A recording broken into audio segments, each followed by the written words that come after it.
Muito bem, então vamos ver aqui no lado do servidor do C# as alterações que foram realizadas por conta do contas a pagar, né? Na tela do lançamento a pagar e do pagamento, tá? Primeiramente, em termos de views, né? Nós copiamos aqui para dentro de views DB todos os arquivos necessários, tá? Para cada um das suas categorias, né? Então, dentro de models, nós temos aqui views DB, copiamos as 4 views. Que 4 views são essas, né? Nós temos a view fim lançamento pagar, que é aquela view que exibiu os dados na tela do pagamento. Ela já foi explicada anteriormente para que serve essa view, né? Você viu como é que funciona a tela lá, ele mostra lá os dados de várias tabelas ao mesmo tempo, tá? E então, né, nós colocamos aqui tanto no modelo como no controller, tá lá ela também, tá? No extension não precisa, né, porque nas views nós não persistimos dados, só consultamos. E no repository também, né, tanto aqui nas classes como nas interfaces, nós temos aí os arquivos das views. A view pessoa fornecedor, ela é utilizada na tela do lançamento a pagar, no momento que a gente abre a tela do lookup para pesquisar pelo fornecedor. Nós queremos saber o nome dele, então utilizamos uma view. Né? A view pessoa colaborador foi a primeira que nós fizemos para explicar essa questão das views para você, né? Lá na tela do vendedor. E a view pessoa cliente você vai utilizá-la na tela do lançamento a receber, quando você for fazer aí o contas a receber, tá bom? Daí você vai criar uma view fim lançamento receber, né, para fazer o contas a receber. Você vai fazer o contas a receber com base no contas a pagar, as duas telas, tá? O lançamento a receber e o recebimento, tá bom? Muito bem. Bom, na nossa view fim lançamento pagar, nós temos uma consulta lá que é feita pelo filtro, tá? Vou colocar aqui um breakpoint, vou executar esse meu servidor e vou fazer uma consulta aí com o filtro, tá certo? Enquanto ele carrega aí, deixa eu pegar essa consulta com o filtro aqui. Aqui ela é só. Onde eu passo a data do vencimento, between, daí uma data inicial e uma data final, tá? Você viu como é que eu fiz essas alterações lá no lado do cliente, no Flutter, por conta desse filtro, tá? Só uma alteração que foi feita, né? Porque os valores eles são passados entre vírgulas, tá? Isso daqui é apenas para separar os dados do filtro, o campo, a condição, daí os valores, se forem mais do que um, você vai colocar esses valores separados por vírgulas, aqui, tá bom? Então, a gente vai fazer essa mesma consulta, mas vai ser na porta 8091, que é a porta aqui do C#, né? Ele está executando aqui, está carregando, já já ele vai aparecer aqui, bem-vindo ao T2TRP Fênix, e a gente consegue fazer aquela consulta. Pronto, aí está. Então vamos aqui tentar fazer a nossa consulta, vou dar um Enter.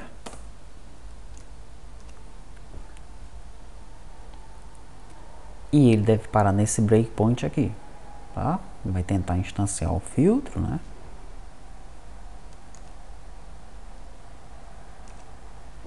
Pronto, já parou. Então o valor que está em filter, qual é? Data vencimento, between e as duas datas, né? Ele vai então criar as condições aqui, ó. F10, F10. Quais são as condições? Posição 0, data vencimento. Posição 1, between. Posição 2, as duas datas, tá? Quando eu der F10 aqui, ó, condição não é conte, ele passou direto. Eu não tenho uma condição para between, tá? Então eu vou parar o meu servidor e eu vou criar a minha segunda condição aqui agora, ó. Ctrl C, Ctrl V. Então essa segunda condição é a condição between, né? Que é between data 1 and data 2.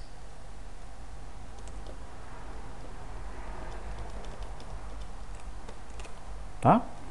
Muito bem. Então, se condições 1 for between,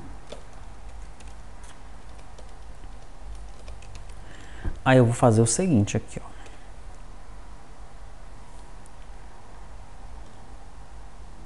Meu filtro, ele tem campo, tem valor, tem data inicial, tem data final, né? Muito bem. Então, o campo é condições 0. Aí as minhas duas datas vão estar em condições 2, né? Então, eu vou criar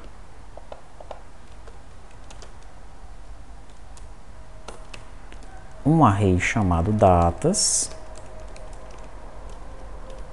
aonde eu vou pegar o que tem em condições 2, as minhas duas datas estão lá, né? E vou jogar dentro desse array datas aqui, ó.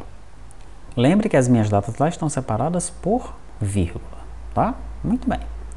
Daí eu venho aqui, data inicial vai ser o que tiver dentro de datas na posição 0 e data final vai ser o que tiver em datas na posição 1.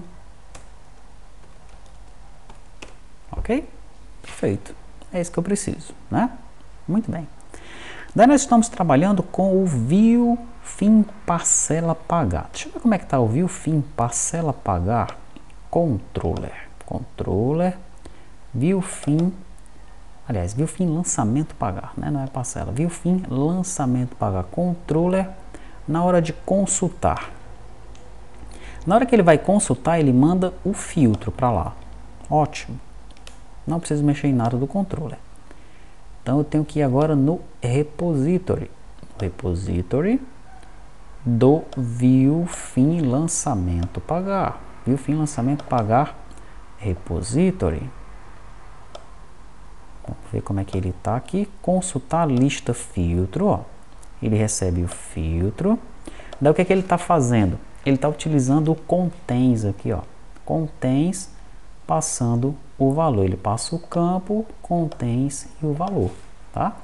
Então esse where que ele está criando aqui, inclusive a gente está gerando, né, no nosso gerador de código, ele está levando em consideração apenas filtro que tenha valor. Está levando apenas em consideração esse primeiro cara aqui, ó. Não está levando em consideração o segundo, tá? Isso não é legal. O nosso gerador de código, o nosso código, ele tem que esperar aqui no filtro qualquer tipo de filtro. Tá? Então nós vamos ter que alterar a nossa lógica e o nosso gerador de código por conta disso daqui. O nosso where teria que ser então como?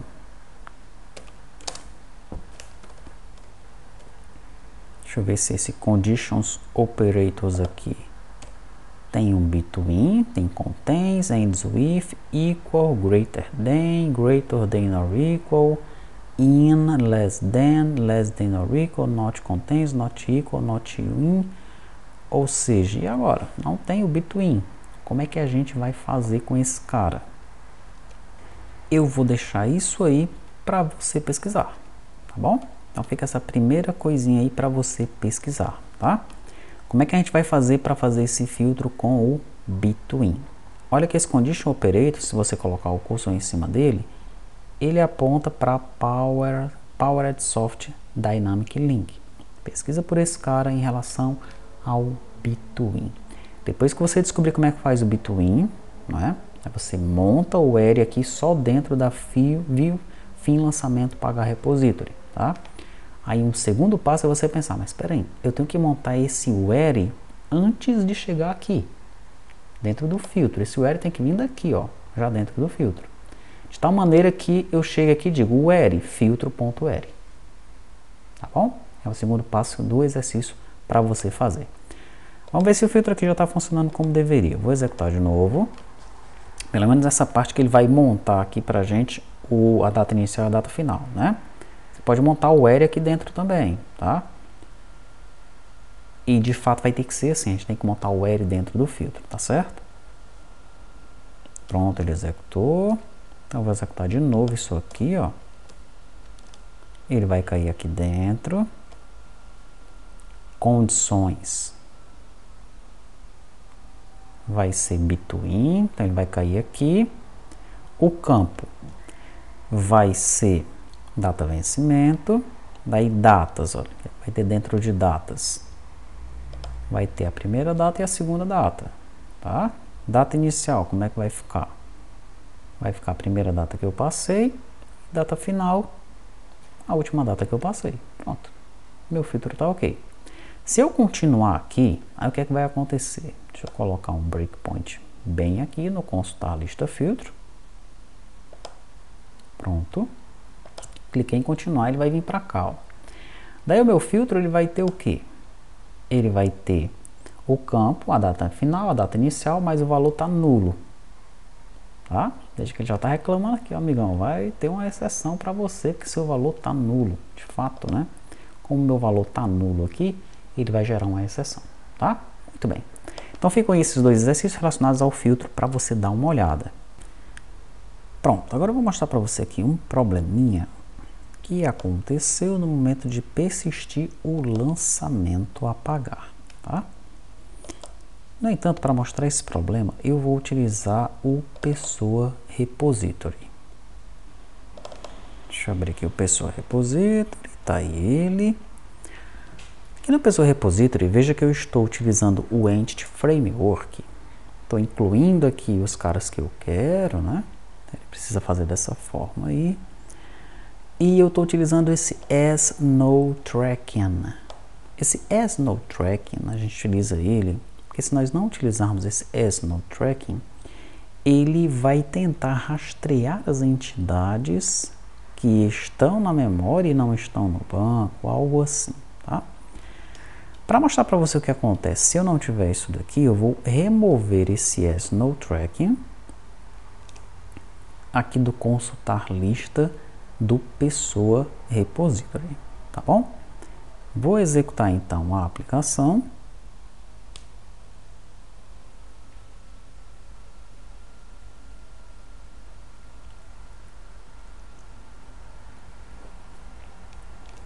Pronto. Aí aqui no Postman eu vou pesquisar pelas pessoas, ó.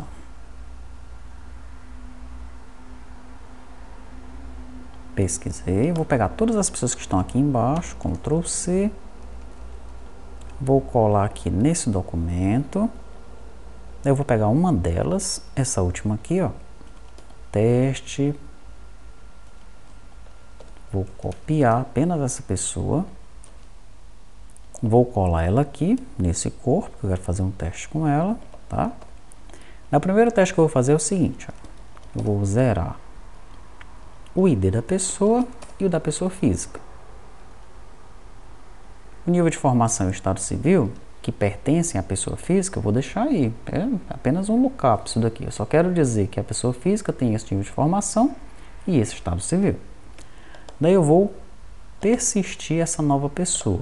Vou chamar ela aqui de teste C#. Mandei.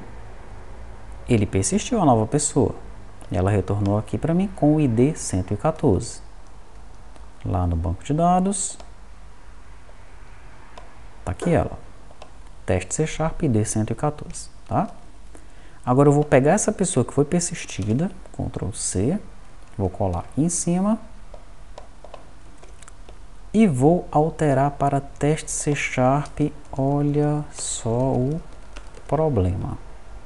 É a pessoa 114. Agora vai ser um put. Vou só alterar o nome dela, tá bom? Mandei. Ele persistiu. Vamos ver. Persistiu sem nenhum problema. Agora eu vou pegar as pessoas de novo. Peguei as pessoas, tá? Fiz um get. Na verdade, peguei só a pessoa 114. Não é assim que eu quero. Quero pegar todas as pessoas. Peguei todas as pessoas. Então ele utilizou esse código aqui, ó. O consultar lista com sem o asNoTracking, tá? Sem o asNoTracking. Nesse momento, todas essas pessoas estão aqui na memória. O Entity Framework está tentando controlá-las em relação ao banco de dados, tá? Daí, eu vou alterar de novo a pessoa 114. Problemas. Mandei. E ele deu certo de novo. Então, vamos lá. Deixa eu fechar esse cara aqui. Deixa eu tirar o as no track daqui. Do consultar objeto também. Pronto. Vou executar de novo o servidor.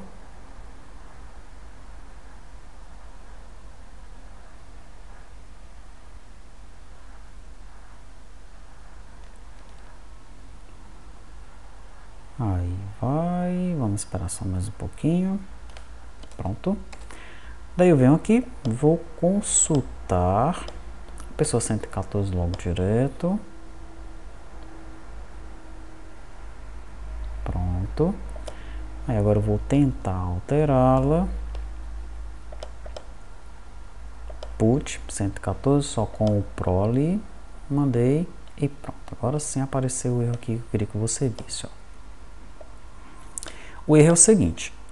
A instância da entidade Estado Civil não pôde ser rastreada porque outra instância com o mesmo valor já está sendo rastreada. Quando você anexar entidades existentes, tenha certeza que apenas uma instância dessa entidade com aquela chave foi anexada. Então tá. O que é que eu estou fazendo? Eu estou alterando uma pessoa, né?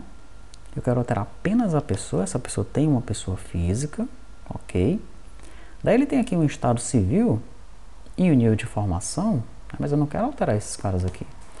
Você já sabe que aqui dentro, né, para nós não alterarmos o estado civil e o nível de formação, nós temos que colocar isso aqui, ó. Não queremos inserir o objeto, a gente tem que mudar o estado da entidade para unchanged, né? Perfeito. Daí, para aquele erro aqui não acontecer, ó, esse do track, eu tenho que fazer esse esquema aqui, as no track.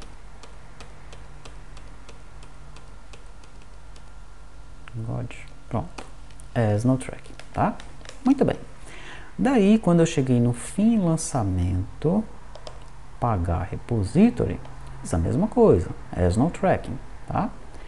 Daí ele tentou colocar o lançamento, mas apareceu esse mesmo erro aqui relacionado ao status da parcela, tá? Então eu peguei todo mundo aqui com o as no track, né? A minha query está com as no track, mas no momento de persistir ele reclamou, ó, tem um problema aí no status da parcela. O status da parcela é essa mesma mensagem que você está vendo aqui, tá? Então o que eu quero que você faça é o seguinte: como é que nós podemos trabalhar de uma forma mais interessante para evitar este problema? Será que é alguma configuração no Entity Framework, né? Porque, por exemplo, o Hibernate lá no Java não tem que fazer nada disso, ele já é inteligente o suficiente para persistir ou não as entidades, tá? Ele já é inteligente o suficiente para trazer todos os objetos em anexo. Não tem que ficar fazendo isso que a gente faz com o Entity Framework. Eu não tenho que ficar mudando o status, né, o estado da entidade para ela ser persistida ou não. Eu quero persistir o documento de origem, quero persistir o lançamento. Aqui no Pessoa Repository, eu não quero persistir o estado civil e o nível de formação, não. Tá? O meu mapeamento já deixa isso claro, então já era para ser assim. Mas de repente é uma característica do Entity Framework e talvez uma alteração de configuração resolva isso, ou não. Pode ser uma característica dele mesmo, você tem que se acostumar com isso, tá? No entanto, o que eu vou mostrar para você é o seguinte: você vai procurar por isso em relação ao Entity Framework, tá? Mas além disso, eu vou mostrar o seguinte aqui para você. Dentro deste link aqui, ó, Entity Framework Core N Hibernate.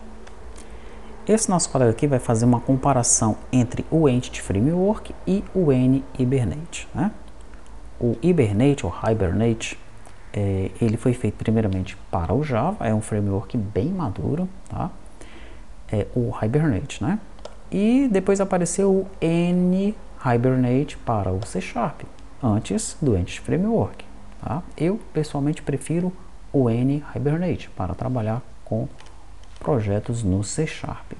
Eu gostaria, então, que você lesse esse artigo. Se você não souber ler em inglês, traduza ele. Né? Se você abrir isso aqui no Chrome, ele vai te dar uma opção bem aqui para traduzir para o português. Você traduz, leia em português. Tá? Ele vai mencionar aqui qual é a história por trás do N-Hibernate e do Entity Framework. Vai falar sobre as versões, né, do N-Hibernate, as versões do Entity Framework, sobre as plataformas que eles funcionam, a arquitetura de cada um deles. Banco de dados suportados, olha, pelo N-Hibernate, esse catatal de banco de dados aqui, né, pelo o Entity Framework, apenas SQL Server, SQLite, in-memory, e aí você sabe que nós temos que depender de bibliotecas de terceiros para que ele funcione, tá? Configuração e mapeamento. O Entity Framework, ele tem a Fluent API, né? E tem as anotações. Essa Fluent API eu pessoalmente acho bem confusa, tá? O N-Hibernate, ele tem a configuração no XML, que pode ser meio chato de fazer, mas com o gerador de código é tranquilo. Ele também tem o mapeamento. Podemos utilizar mapeamentos assim como nós utilizamos lá no Java, tá? Ok. Aí vem aqui a questão da geração de chave primária. O N-Hibernate também ganha em relação a isso daí. Consultas e modificações. O Entity Framework vai trabalhar com o link apenas, né? Já com o N-Hibernate nós temos N opções para trabalhar com ele, tá? Concorrência, ele vai falar sobre concorrência aqui. Coleções. Então, no Entity Framework, no Entity Framework Core, que é o que a gente está utilizando, ele só trabalha com listas. Então, é one-to-many, não tem many-to-many. Já no N-Hibernate nós temos esse monte de opção aqui, tá? Listas, maps, arrays, collections, enfim. A N-Hibernate ganha do Entity Framework em vários pontos, certo? Tipo de conversão, filtro, enfim, é um monte de coisa para você dar uma lida. Questão do cache, validação, usabilidade, roadmap, tá aí. Você vai então ficar com esse artigo para dar uma lida, vai dar mais uma pesquisada sobre o N-Hibernate e vai colocar lá no Trello qual é o seu sentimento em relação a isso. Entity Framework versus N-Hibernate, tá? Os colegas que primam pelo Entity Framework costumam dizer que é melhor partir para ele, porque é um projeto da própria Microsoft. Não me convence isso daí, tá? Eu acho o N-Hibernate melhor, né? E de repente é interessante que você já viu aí o projeto funcionando no Entity Framework. Viu que nós estamos passando por alguns atropelos, mas tem solução. Seria interessante então mostrar para você como trabalhar com o N-Hibernate? Talvez, né? De repente nossa produtividade vai ser melhor, você vai compreender melhor o código, nós vamos escrever menos código, o gerador também vai gerar o código para a gente, né? E em termos de performance, olha lá, de repente é melhor o N-Hibernate do que o Entity Framework, tá? Fica então essa questão, tá? Provavelmente nós faremos isso, né? Partiremos para o N-Hibernate, mas eu gostaria que você colocasse no Trello o seu sentimento em relação a isso aí, tá? Pronto, não esqueça dos exercícios que ficaram aqui, os exercícios ainda estão relacionados ao Entity Framework, evidentemente, porque é com ele que nós estamos trabalhando. E quando você passar por esses entraves, né, você vai então gerar as janelas no lado do cliente e do servidor, as janelas do lançamento a receber e do recebimento, tá? Com base no que você fez aqui, do que nós fizemos aqui já para o contas a pagar.